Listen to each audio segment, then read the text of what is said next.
हाय, Sachin math में आप सबका स्वागत है। आज मैं आप लोगों को कंपाउंड इंटरेस्ट के बारे में बताऊंगा, मतलब कि चक्रवृद्धि ब्याज। जैसा कि मैं चैप्टर खत्म होने के बाद प्रीवियस ईयर का क्वेश्चन करवाता हूं, तो इसमें मैं करवा दूंगा। और आप लोगों से जितने भी लोग मेरे चैनल को सब्सक्राइब कर लिए हैं उन लोगों को धन्यवाद। और थोड़ा एक और उपकार कर दीजिए कि आप लोग थोड़ा शेयर कर दीजिए, ठीक। तो आइए हम थोड़ा बहुत कंपाउंड इंटरेस्ट के बारे में जानते हैं। कि मान लेते हैं कि ये एक ब्याज है, या ब्याज दो प्रकार की होती है। ब्याज, आपका जो ब्याज है यानी कि इंटरेस्ट जो है दो प्रकार के है। आपका इंटरेस्ट जो है वो दो प्रकार के, कौन कौन? एक सिंपल इंटरेस्ट, जिसको हम लोग आप लोग साधारण ब्याज कहते हैं, और एक आपका कंपाउंड इंटरेस्ट। कोई दिक्कत? एक आपका साधारण ब्याज और एक आपका चक्रवृद्धि ब्याज। शॉर्ट फॉर्म में इसको एसआई भी लोग बोलते हैं और इसको सीआई भी बोला जाता है। यहाँ तक तो कोई दिक्कत नहीं होगा। हाँ, तो मान लेते हैं मैंने एसआई को बाद में पढ़ाऊंगा, पहले हम सीआई को उठाते हैं। कोई दिक्कत? तो आप लोग इसको लिखिए।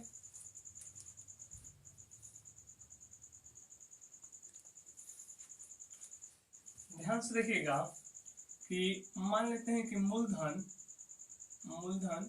मूलधन क्या होता है? तो आपका प्रिंसिपल अमाउंट होता है, मतलब कि कितना आपके पास धन है। तो इसको हम पी से डिनोट करते हैं। कोई दिक्कत? आपका रेट यानी कि दर को हम लोग आर से डिनोट करेंगे। और आपका समय, कितना समय में कितना के रेट से आपका मूलधन इतना है, तो सीआई कितना होगा आपका टी से। अब कोई दिक्कत? ये आप मतलब डिनोट करने के लिए है। मान लेते हैं किसी का मूलधन 1000 रुपया है, किसी व्यक्ति के पास 1000 रुपया है। 10% के रेट से 10% के रेट से वह 2 वर्षों के लिए बैंक में जमा कर दिया या कहीं जमा कर दिया, तो उसका सीआई यानी कि कंपाउंड इंटरेस्ट क्या होगा। ठीक, इस तरह के क्वेश्चन बनेंगे। तो यहाँ पे ध्यान से देखिएगा कि प्रिंसिपल कितना है? 1000 है। इसके पास प्रिंसिपल कितना है? 1000 है। तो पहले हम लोग देख लेते हैं कि सीआई एक्चुअली में है क्या। सीआई क्या है? तो इसको देखने से पहले हम थोड़ा एसआई के बारे में देखते हैं कि अगर एसआई अगर निकालना है 10%, अगर हमको एसआई निकालना रहता, मतलब कि सिंपल इंटरेस्ट साधारण ब्याज निकालना रहता 1000 का, तो 10% कितना होता? 100 आ जाता। फिर जितना आया उसका अब फिर हमको बोल रहे हैं कि 2 साल निकालना है, तो फिर 1000 का 10% कितना आता? प्लस 1000 का, फिर 1000 का 10% कितना होता? फिर 100 रुपया होता। कोई दिक्कत यहाँ तक? तो बताइए, एक वर्ष ये हुआ, एक वर्ष ये हुआ। तो सिंपल इंटरेस्ट में क्या होता है? इसमें ब्याज के ब्याज नहीं लगते।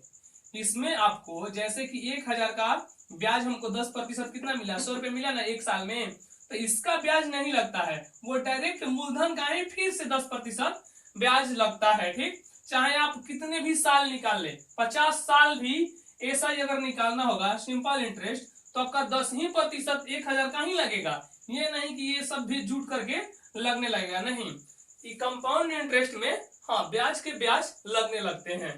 तो इसका कितना हो जाता? टोटल मूलधन कितना होता? 1000 तो ये है, 100 रुपया ये, 100 रुपया ये, तो टोटल अमाउंट 2 साल में कितना हुआ इसका? 1200 हुआ। कोई दिक्कत? अगर यही सीआई पूछता है, यहाँ पर पूछा भी है कि सीआई कितना होगा, तो 1000 का अगर हम 10% सीआई निकालते कंपाउंड इंटरेस्ट, देखिए ये एसआई है और ये आपका सीआई है, मतलब कंपाउंड इंटरेस्ट है और ये सिंपल इंटरेस्ट है। तो 1000 का 10% कंपाउंड इंटरेस्ट कितना होता? 100 रुपया होता। कोई दिक्कत? फिर अगला साल, दूसरे साल, अब देखिए अब कितना मूलधन हो गया? ये 1000 और ये 100 रुपया, ये दोनों अब जुटेगा 1100 का, फिर अब 10% निकलेगा। तो फिर हम लोग यहाँ 1100 का 10% अगर निकालेंगे यहां से, तो कोई दिक्कत? 110 रुपया आएगा ना। तो ये कितना आया फाइनली? 110 रुपया। तो 100 रुपया ये, 110 रुपया, और ये 1000 ये, यानी कि 1210 रुपया आपका सीआई आया और एसआई आपका 1200 रुपया आया। यहाँ पर डिफरेंस समझ में आया कि पहला साल या एसआई हो, मतलब कि साधारण ब्याज निकालना हो या आपका चक्रवृद्धि ब्याज निकालना हो, दोनों का दोनों कितना होगा, सेम ही होगा। यहाँ पर भी 100 रुपया, यहाँ पर भी 100 रुपया। लेकिन जैसे ही अब 2 साल 3 साल 4 साल लगने लगेगा तो डिफरेंस ज्यादा होने लगेगा। देखिए यहाँ पे तो 100 रुपया सी आई है, एस आई है, लेकिन ये कितना हो गया 110 रुपया या 110 हो गया। तो टोटल अमाउंट कितना हुआ 1210। अगर पूछता कि तीसरे साल कितना होगा सी आई, तो अब 1210 का हम लोग 10% निकालते हैं। अब साधारण ब्याज का अगर पूछता तो 1200 का ही 10% निकालते हैं। इसको नोट डाउन कीजिए।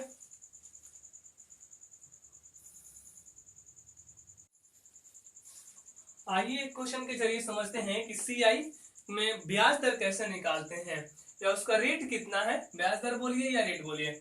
यदि 2 वर्षों का साधारण ब्याज 100 रुपया है तथा चक्रवृद्धि ब्याज 105 रुपया है, तो ब्याज की दर क्या है।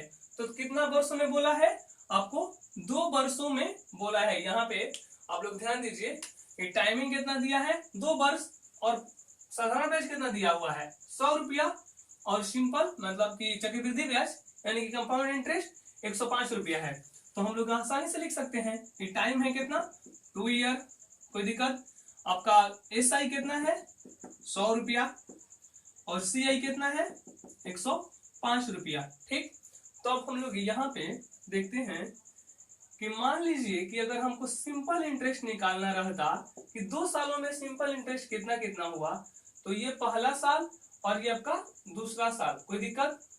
तो सिंपल इंटरेस्ट 100 रुपया है, टोटल 100 रुपया टोटल है, तो 2 सालों में विभाजित करना है इसको। और सिंपल इंटरेस्ट हम लोग जानते हैं कि एस आई जो है ये बराबर बराबर होता है, यानी कि पहला साल भी 50 रुपया मिलेगा इसको, 100 रुपया है तो, और दूसरा साल भी 50 रुपया। आपको अगर दिक्कत हो रहा है तो 100 रुपया को 2 से डिवाइड कर दिए, क्योंकि जितना साल है उतना साल में निकल जाएगा। तो एक वर्ष में कितना 50 रुपया, कोई दिक्कत। तो यहाँ पे आपको सिंपल इंटरेस्ट कितना मिला 50 रुपया, और यहाँ पर भी 50 रुपया। अब कंपाउंड इंटरेस्ट देखिए, मतलब कि चक्रवृद्धि ब्याज। तो पहला साल मैंने जस्ट इसके पहले बताया कि कंपाउंड इंटरेस्ट हो या सिंपल इंटरेस्ट हो, यानी कि साधारण ब्याज हो या चक्रवृद्धि ब्याज हो, पहला साल समान होता है। क्या होता है, समान होता है। तो क्या ये भी 50 रुपया होगा। अब टोटल अमाउंट अगर 105 है और 50 रुपया पहले ही साल मिल गया, तो दूसरा साल कितना मिलता 55 रुपया, कोई दिक्कत।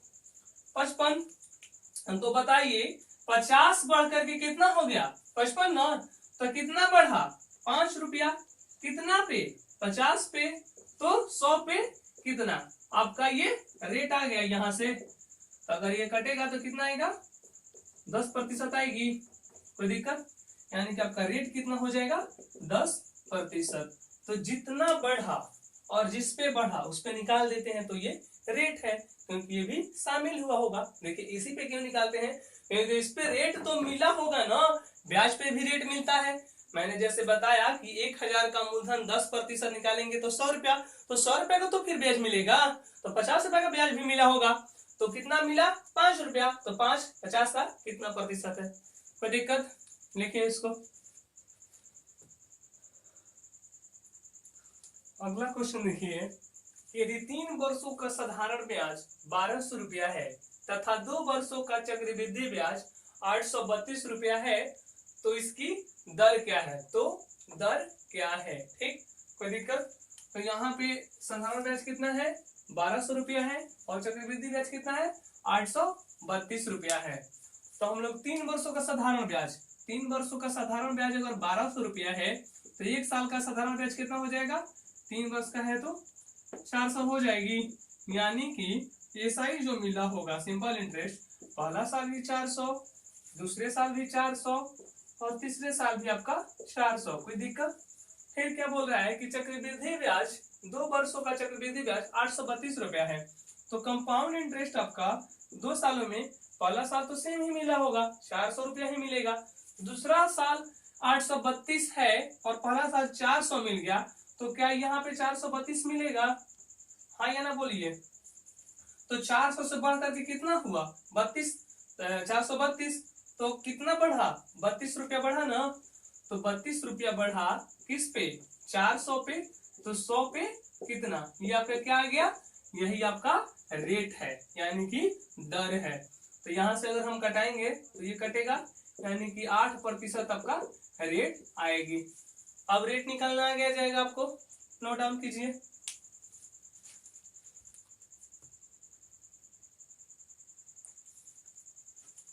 अगला क्वेश्चन है, ये एनटीपीसी का फेवरेट क्वेश्चन है। इस तरह पे एनटीपीसी बहुत ज्यादा बार, मतलब कि आपका 16 में भी और 13, मतलब जब भी एग्जाम हुआ लगभग इससे क्वेश्चन वो जरूर पूछा है आपका। मतलब ये रिले का भी फेवरेट क्वेश्चन है और एसएससी का भी है। तो आप लोग ध्यान से देखिएगा कि 1600 रुपये मूलधन पर 5% की दर से सीआई तथा एसआई का अंतर 2 सालों में क्या होगा। ये क्वेश्चन चाहे किसी में पूछे, क्वेश्चन है, बनना चाहिए। मैं आप लोगों को अभी तक कोई ट्रिक नहीं बताया और ना ही ट्रिक ट्रैक में बताता हूँ। हाँ, मैं कंसेप्ट जरूर समझा दूंगा कि ये बातें कह क्या रहा है, और कंसेप्ट से ही ज्यादा बहुत जल्दी ही बनता है। अगर जितना ही प्रैक्टिस होगी तो बहुत जल्दी जल्दी क्वेश्चन बनने लगेगा। और उसके सामने ट्रिक ट्रैक भी फेल है, क्योंकि ट्रिक तो आप लोग जानते ही हैं कुछ समय के लिए होता है। तो 1600 रुपया मूलधन है, यानी कि मान लेते हैं कि 1600 रुपया हमारा इस प्रिंसिपल हुआ। कितना हुआ, प्रिंसिपल हुआ, ये आपका मतलब मूलधन है इतना। तो रेट कितना दिया है, 5%। तो पहला साल अगर हम 1600 का 5% निकालेंगे तो कितना हो जाएगा, यहां से निकाल लेते हैं। 1600 का आपका 5% कितना हो जाएगा, ये आपका कटेगा 0, ये 80 हो जाएगा ना। तो 5% कितना आया, 80। ये आपका पहला साल का ब्याज हुआ। फिर क्या बोल रहा है, 2 वर्षों का सीआई और एसआई का अंतर पूछ रहा है ना। तो दूसरे साल का एसआई कितना होगा, एसआई हम फिर निकाल रहे हैं। तो दूसरे साल की कितना रुपया, 80 रुपया। अब कोई दिक्कत, दूसरे साल भी 80 रुपया। अब देखिए, अब सीआई निकालना है तो पहला साल तो 80 रुपया वो भी निकलता, सीआई भी 5% निकलता तो 80 रुपया होता। लेकिन दूसरे साल क्या होता, ये तो दूसरे साल तो इसका तो 80 रुपया होता ही, फिर इसका भी होता। क्यों, क्योंकि ब्याज का ब्याज लगता है ना। तो इसका भी, इस 80 का भी 5% कितना हो जाता है आपकी बात, सीआई में आपका इसका हो जाएगा 4, यानी कि 4 रुपया। ध्यान से देखिए, मैंने बोला कि 1600 का सीआई कितना होगा, छोड़िए एसआई को। तो पहला साल 80 रुपया, दूसरा साल 80 रुपया, तथा इसका भी जो ये अमाउंट है, ये जो 80 रुपया आया ब्याज, ये भी तो शामिल हुआ होगा उसमें, तो इसका भी तो ब्याज लगेगा ना। तो 5% इसका कितना हुआ, 4 रुपया, और 1600 का कितना होता है 5%, 80 रुपया। तो ये ना हुआ दूसरे साल का सीआई का, दूसरे साल का ब्याज कितना हुआ, 80 + 4 कितना, 84 रुपया, और ये 80 रुपया पहले साल का ब्याज। और एसआई अगर निकालते हैं तो ये पहला साल हुआ, ये दूसरा साल हुआ, कोई दिक्कत, ये पहला साल हुआ और दूसरा साल हुआ एसआई का, जी तीसरा साल का था और फिर एक डंडी, फिर तीसरा साल यहाँ आ जाता, चौथा साल तो यहाँ आ जाता, और इसको जोड़ लेते तो पूरा का पूरा एसआई होता। लेकिन सीआई में ऐसा नहीं है, पहला साल ये हुआ, पहला साल हम अगर इसका 5% निकालते हैं तो 80 रुपया, दूसरा साल निकालेंगे तो पहले तो जो हमारा मूलधन है उसका तो 5% मिलेगा ही, फिर ब्याज का भी 5% मिलेगा। क्यों, क्योंकि कंपाउंड इंटरेस्ट में ब्याज के भी ब्याज लगते हैं। कोई दिक्कत, तो क्या पूछ रहा है, दूसरे साल सीआई तथा एसआई का अंतर 2 सालों में क्या होगा। एक बात ध्यान से देखिएगा, यहाँ क्या ये पहला साल है, क्या ये दूसरा साल है, तो सीआई भी उतना ही है। देखिए सीआई कितना हुआ टोटल जोड़ करके, जोड़िए लीजिए। एसआई पूछते तो ये पहला साल दूसरा साल यानी कि 160 रुपया होता, ठीक, ये आपका एसआई होता। सीआई कितना होता, सीआई का टोटल अमाउंट आपका सीआई हुआ। अगर एसआई पूछता सिर्फ तो ये आपका ये होता, मतलब जो ब्लू कलर से दिखा रहे हैं ये सिर्फ होगा एसआई और पूरा हो जाएगा सीआई। तो सीआई कितना हो जाता आपका 160 और ये 4, 164। तो अंतर कितना के है, 4 का। तो आपका 4 आंसर हो जाती, या आप डायरेक्ट यहां से भी निकाल सकते थे कि 80 80 तो सेम ही है, क्योंकि उसमें भी ये है उसमें भी ये है, यही सिर्फ जो यहाँ पे आया यही अंतर है, यही डिफरेंस है। यहां से भी होता 4। अगर पूछता कि एसआई कितना हुआ, तो एसआई आपका 80 + 80 कितना हुआ, 160, सीआई 164, अंतर 4 रुपया। यहां तक कोई दिक्कत, इसको नोट डाउन कीजिए।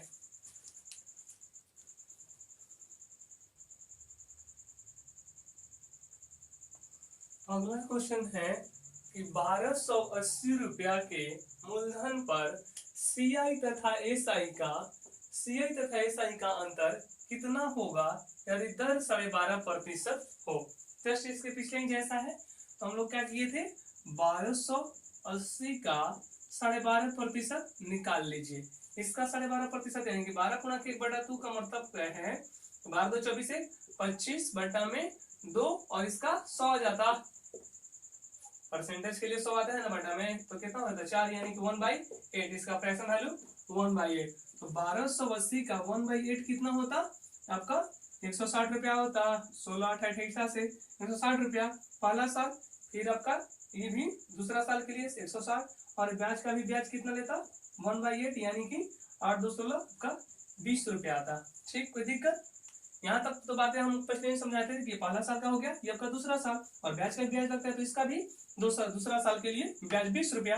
8 2 16 तो 20 नहीं आएगा ना, 1/8। तो अगर CI पूछता तो पूरा CI होता, पूरा का पूरा जितना है कंपाउंड इंटरेस्ट कितना आएगा 2 सालों में, 160 220 320 और ये आपका 20 यानी कि 340 रुपया आता CI। ठीक, SI कितना आता, SI आपका आता 160 200 और 260 60 120 यानी कि 320।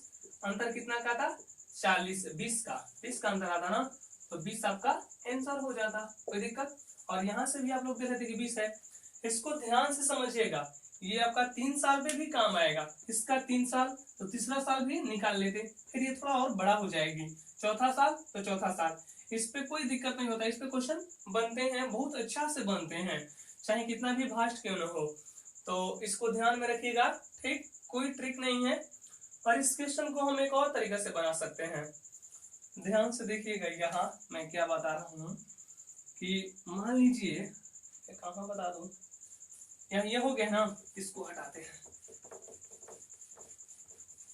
मान लीजिए कि एक 1280 रुपया हमारा क्या है, मूलधन है, इसका हमको निकालना है 2 साल का CI और SI का अंतर।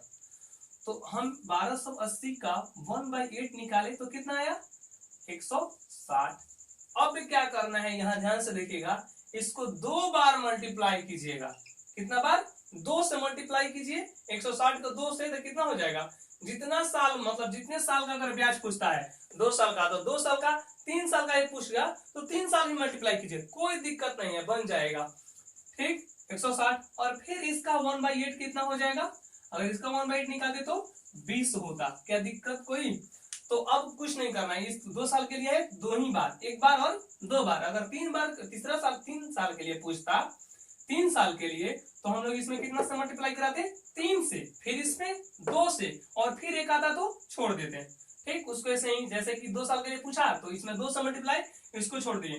क्या ये यहाँ जो आया अमाउंट, क्या ये SI है और पूरा के पूरा क्या CI है, पूरा CI है, और आपका डिफरेंस है 20।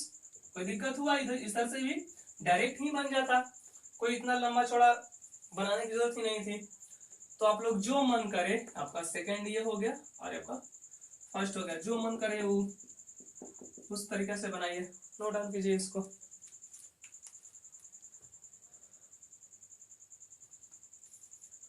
अगला क्वेश्चन है कि 1280 रुपया के मूलधन पर 12.5% की दर से एक वर्ष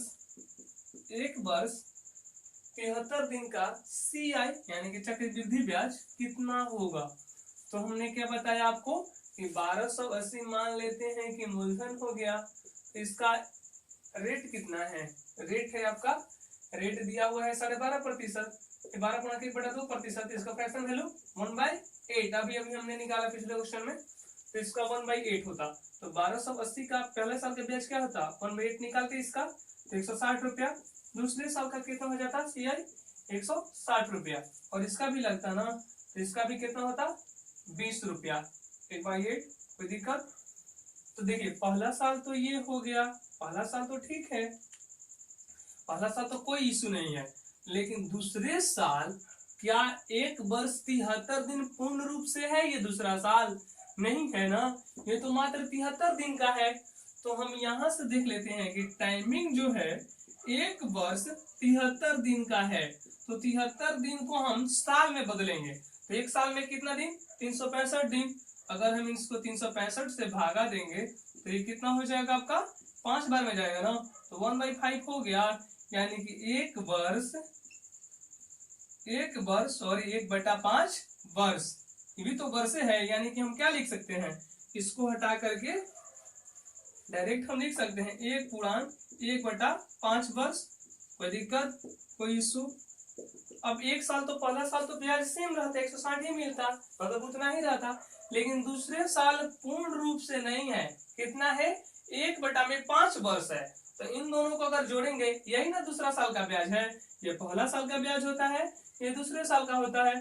तो 160 और 20 कितना हुआ, 180 का 1/5 कितना हो जाएगा, ये निकालेंगे यहाँ से तो 36 आएगा।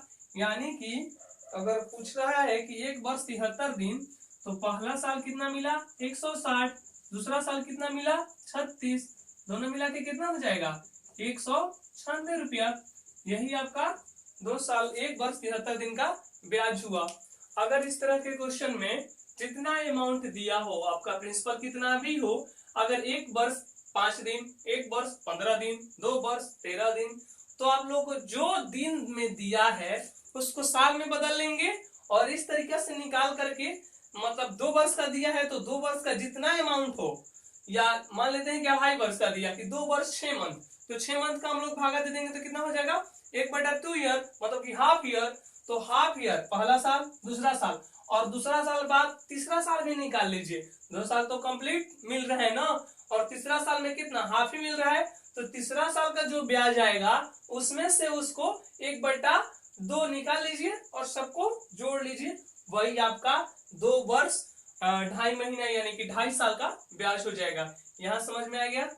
इसी तरह से आप लोग 1 वर्ष 13 दिन या किसी तरह के बना सकते हैं, नोट डाउन कीजिए इसको।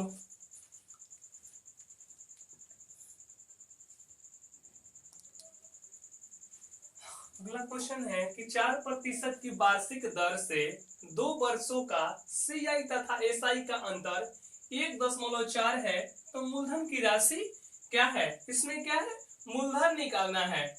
ये बहुत ही अच्छा क्वेश्चन है, अच्छे लेवल का क्वेश्चन है। तो हम लोग 4% की वार्षिक दर से 2 वर्षों का CI SI का अंतर इतना दिया हुआ है, तो मूलधन तो इसमें दिया नहीं है, पूछ ही रहा है। तो 4% जो आपका रेट दिया हुआ है, इसका अगर हम फ्रैक्शन वैल्यू निकालते तो कितना आता, 1/25 आता। कोई दिक्कत?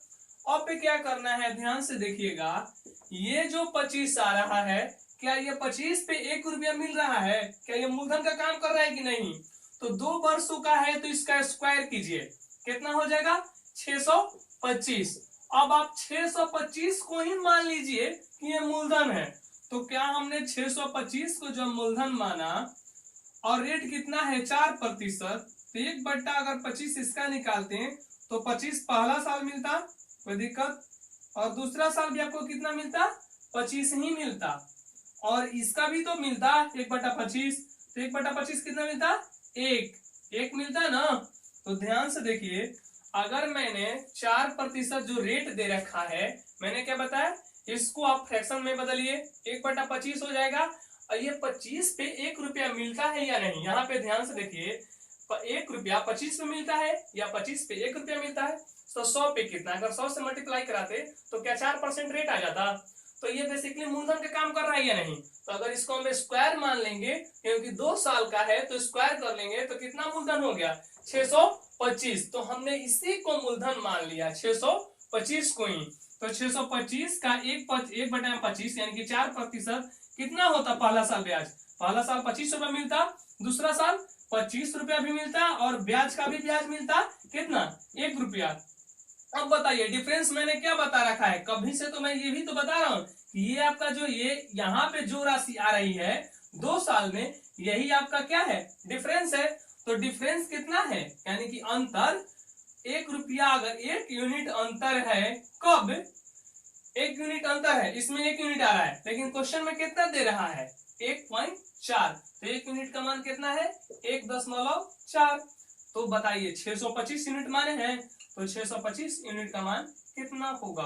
तो क्या 1.4 से गुना करा लेंगे 625 में, इसको अगर यहां से हटाएंगे तो कितना आएगा 10, यानी कि 5 2 2 और ये आपका 5, तो 5 5 125, कोई दिक्कत, और इसे काटे तो 7 यानी कि 875 आपका आंसर आ जाता। 875 होता मूलधन आपका, कोई दिक्कत, ध्यान, मतलब ये समझ में आया ना। मैंने क्या किया, 4% को रेट बदला, 1/25 किया, इसको स्क्वायर करके 625 ही मूलधन मान लिया। फिर मैंने 2 साल निकाला तो डिफरेंस 1 आया। 1 यूनिट का मान अगर क्वेश्चन में 1.4 दिया है तो 625 यूनिट मैंने माना, तो इसका कितना हो जाएगा 875, यही आपका मूलधन है। नहीं तो आप यहां से भी निकाल लेते डायरेक्ट ही। कितना दिया हुआ था अंतर, 1.4, और मैंने क्या बताया, इस रेट को डबल कर दीजिए, पलट दीजिए, मतलब इसको स्क्वायर कीजिए। स्क्वायर करने के बाद जितना आता है उसी से जो आपका अंतर दिया है उसमें मल्टीप्लाई कर दीजिए, कितना आ जाता 875, ये भी आता, डायरेक्ट यहां से हो जाती काम। आप लोग नोट डाउन कर लीजिए। आज के लिए इतना ही। अब मैं अगला क्लास में आपको आगे बताऊंगा। तब तक के लिए बाय। आज थोड़ा थका हुआ, मतलब अजीब सा लग रहा है, मतलब मन विचलित हो रहा है, तो मैं आगे की ओर बताऊंगा। Thank you.